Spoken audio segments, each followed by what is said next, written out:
সম্মানিত সুধী, CSI TV আয়োজিত প্রবাসী জড়িত অনুষ্ঠানে আপনাদেরকে স্বাগত জানাচ্ছি। আজকে আমাদের সাথে প্রবাসী নারীর গল্প বলার জন্য উপস্থিত হয়েছেন আমাদের একজন অতিথি। আমি তাকে আমাদের স্টুডিওতে স্বাগত জানাচ্ছি। আমাদের আজকের অতিথি শারমিন আক্তার জুই। আপনাকে আমাদের স্টুডিওতে স্বাগত। ধন্যবাদ। আমরা আসলে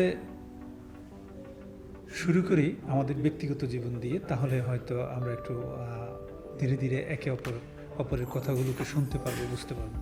কেমন আছেন? আলহামদুলিল্লাহ ভালো আছি। আপনি কেমন আছেন? আলহামদুলিল্লাহ ভালো। প্রবাসে কখন আসছেন? আমি প্রবাসে গত 4 মাস যাবত আছি। 4 মাস ধরে আসছেন। বর্তমানে কোন পেশায় নিয়োজিত আছেন? বর্তমানে একটি প্রাইভেট কোম্পানিতে কর্মরত অবস্থায় আছি।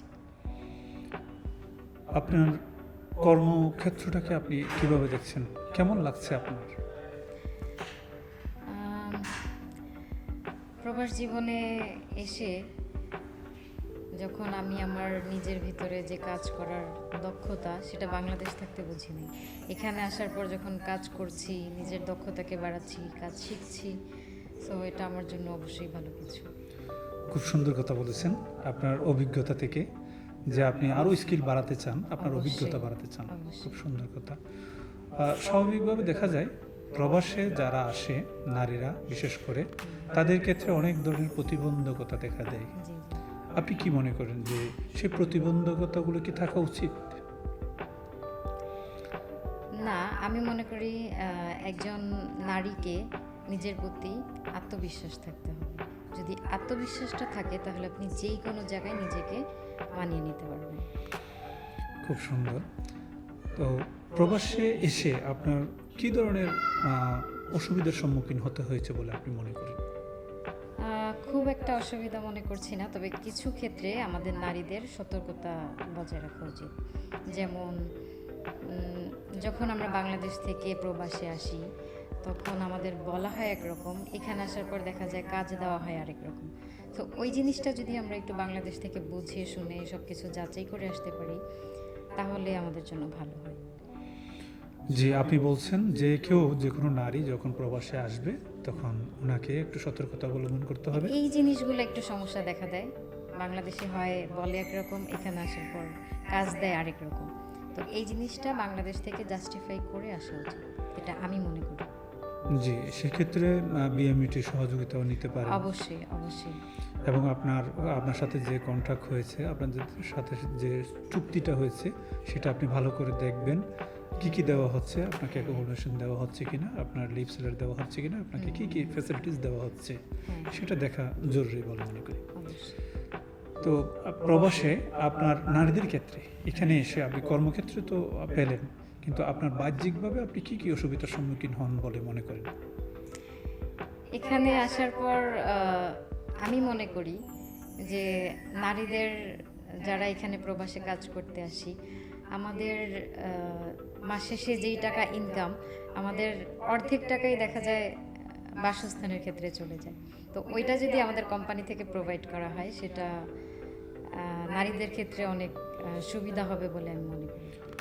জি, আসলে সবারই একই সমস্যা। এই আবাসন ক্ষেত্র দিয়ে অনেক নারী আবাসন সুবিধা পান না, কিংবা কোম্পানি সেটা ওনাদেরকে প্রোভাইড করেন না, বিদায় পার্সোনাল নিতে হয়। সেক্ষেত্রে অনেক ধরনের সমস্যা হয়। কোম্পানির ক্ষেত্রে ভিন্ন কথা, কোম্পানি তো তাদেরকে প্রোভাইড করে, কিন্তু পার্সোনালি যারা যে পেশায় নিয়োজিত আছেন, বিভিন্ন অফিস এক্সিকিউটিভ হিসেবে কিংবা ভালো পেশায় নিয়োজিত আছেন, তাদের ক্ষেত্রে তো নিজেকেই এটা বহন করতে হয়।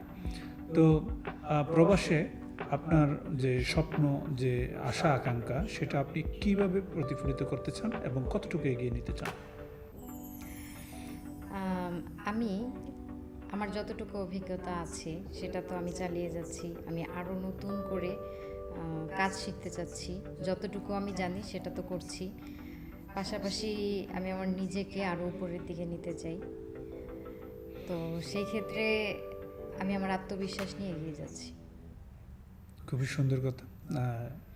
যারা শুনছিলেন আমাদের প্রবাসী জয়িতার কথাগুলো, আসলে অনুপ্রাণিত করার জন্যই আমাদের এই আয়োজন। একজন প্রবাসী জয়িতা কিভাবে যুদ্ধ, এইটা এক ধরনের যুদ্ধই বলা চলে, নিজেকে উত্তরণ ঘটানোর জন্য। প্রবাস জীবন এত সুমধুর নয়, এত সহজ নয় যে জীবনটাকে এগিয়ে নিয়ে যাওয়া কিংবা উত্তরণ ঘটানো। তো একজন নারীর যে আত্মবিশ্বাস, সেটিকে আমরা তুলে ধরার চেষ্টা করছি। মূলত যে কথাগুলো হচ্ছে, আপনাকে দেখে অন্য নারীরা যেন এগিয়ে আসে, সেটাই আমাদের কাম্য। আপনার ভবিষ্যৎ পরিকল্পনা কি? আমি একজন নারী উদ্যোক্তা হয়ে উঠতে চাই। আমি নিজেকে আরও উপরের লেভেলে দেখতে চাই। এখন তো চাকরিজীবী হিসেবে আছি, তবে আমি আমার নিজেকে ব্যবসায়ী হিসেবে প্রতিষ্ঠিত করতে চাই এই আরব আমিরাতে।